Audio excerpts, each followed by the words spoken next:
Assalamualaikum warahmatullahi wabarakatuh. Saya Intan Nurida Ginting dengan NPM 1905170052 dari kelas 6A Akuntansi Pagi. Di video ini, saya akan menyampaikan materi yang berjudul Sampling Audit dalam pengujian substantif.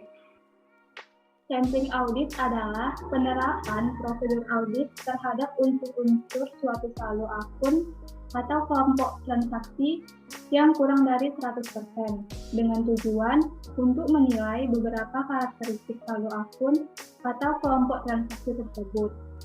Rencana sampling untuk pengujian substantif dapat dirancang untuk memperoleh bukti bahwa saldo akun tidak mengandung salah saji material atau membuat estimasi independen mengenai jumlah tertentu.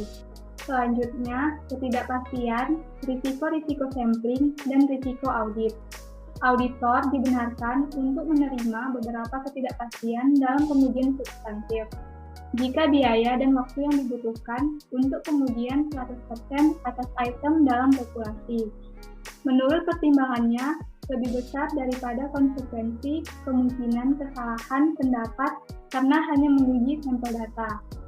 Sampling audit dalam pengujian substantif ditunjukkan baik untuk risiko sampling dan risiko non-sampling. Risiko sampling yang berkaitan dengan pengujian substantif adalah A. Risiko kesalahan penerimaan, yaitu risiko bahwa sampel yang mendukung kesimpulan bahwa saldo akun yang dicatat tidak salah saji secara material, ketika sebenarnya saldo akun tersebut salah saji secara material. B.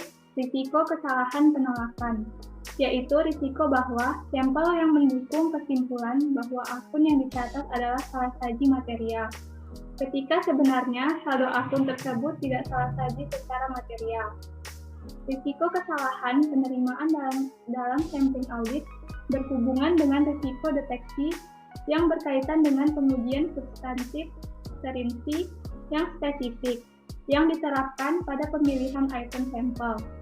Risiko kesalahan penerimaan dapat ditentukan secara kuantitatif dengan menggunakan model risiko audit. Pendekatan sampling statistik. Terdapat dua pendekatan sampling statistik yang bisa digunakan oleh auditor dalam pengujian substantif. 1. Sampling probabilitas proporsional dengan ukuran atau PPU. 2. Sampling variabel klasik. Perbedaan pokok antara kedua pendekatan di atas adalah bahwa sampling PPU didasarkan pada teori sampling atribut, sedangkan sampling variabel klasik didasarkan pada teori distribusi normal. 1. Sampling probabilitas proporsional dengan ukuran. Sampling PPU adalah suatu pendekatan yang menggunakan teori sampling atribut untuk menyatakan kesimpulan dalam jumlah rupiah, bukan sebagai tingkat deviasi. Jenis sampling ini bisa digunakan dalam pengujian substantif terhadap transaksi dan saldo-saldo. Model ini terutama diterapkan dalam pengujian transaksi dan saldo yang salah saji terlalu tinggi, dan terutama akan berguna dalam pengujian 1. Piutang apabila pengkreditan yang tidak dikerjakan terhadap rekening debitur tidak signifikan. 2. Investasi dalam surat berharga. 3. Pengujian harga persediaan apabila diperkirakan hanya terdapat sedikit selisih. 4. Tambahan pada aktiva tetap. Rencana sampling. Tahapan-tahapan dalam suatu rencana sampling PPU serupa tapi tidak persis sama dengan tahapan yang digunakan dalam sampling atribut. Tahapan tersebut adalah menetapkan tujuan rencana, merumuskan populasi dan unit sampling, menentukan ukuran sampel, menentukan metode pemilihan sampel, melaksanakan rencana sampling, dan mengevaluasi hasil sampel. Selanjutnya, menetapkan tujuan rencana sampling adalah untuk mendapatkan bukti bahwa saldo rekening menurut catatan tidak salah saji secara material. Asersi-asersi laporan keuangan yang dibuktikan sampel bergantung kepada prosedur yang diterapkan untuk unsur sampel yang bersangkutan. Merumuskan populasi dan unit sampling. Populasi terdiri dari kelompok transaksi atau saldo rekening yang akan diuji. Unit sampling adalah rupiah individual, dan populasi adalah suatu angka rupiah yang sama dengan total jumlah rupiah dan populasi.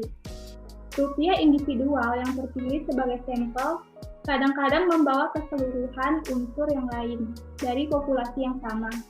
Unsur-unsur tersebut disebut dengan logical sampling unit. Selanjutnya, menentukan ukuran sampel.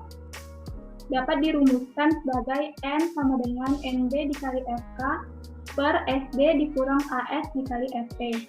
Dengan keterangan NB nilai buku populasi yang diuji, FK faktor keandalan untuk risiko keliru menerima yang ditetapkan, SD salah saji ditoleransi, AS antisipasi salah saji, dan FE faktor ekspansi untuk antisipasi salah saji. 2.